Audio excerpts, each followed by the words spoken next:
I am Varda Ratner. My parents were Ilona Hendel and Nathan Hendel. Her maiden name was Santo, so she was Ilona Santo, S-Z-A-N-T-O, the Hungarian Santo. Can you share a little bit about the family who really protected and saved your mom? It was the last place that my mother and grandmother decided to try to get hidden after, being rounded up.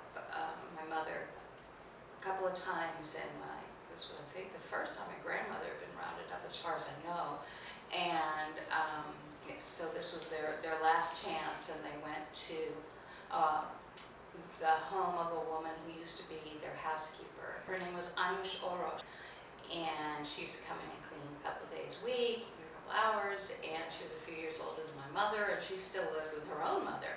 And they went to her apartment, and where she lived not only with her mother but with her sister.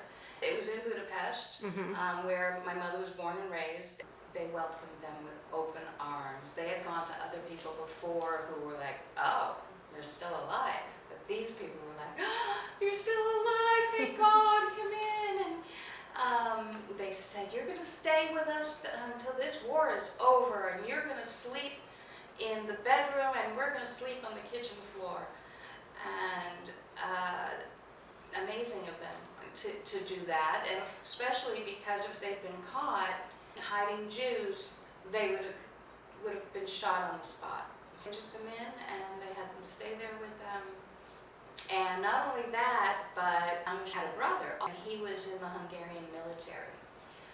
So when he found out that they were still doing searches, looking for every last Jew in every building, and so when he found out that their building was going to get searched, he would come in uniform and stand in the doorway of the apartment with the door wide open.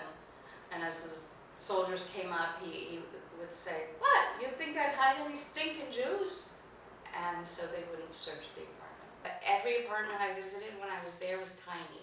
There was a little alley kitchen, one bathroom, and then one room that served as both the living room and the bedroom. In the year 2002, my mother took me and my husband and kids, as well as my brothers and their spouses and kids, and we all went to Budapest. We saw all the places where my mother went through what she went through, but the most high point of that visit was when my mother rented a room, an event room in a hotel, and invited Anush and all of her relatives. The most poignant moment, I think, was when my mother's grandchildren presented her with roses. It was amazing, because without her, none of us ever would have been born. I'm paraphrasing, but my mother said that at one point somebody asked Anush, why did you take this risk? Weren't you scared? And she said, of course I was scared, but it had to be done. It had to be done. Anush ended up being honored by Yad Vashem because it wasn't until my mother moved to San Antonio in 1991 and came in contact with this museum.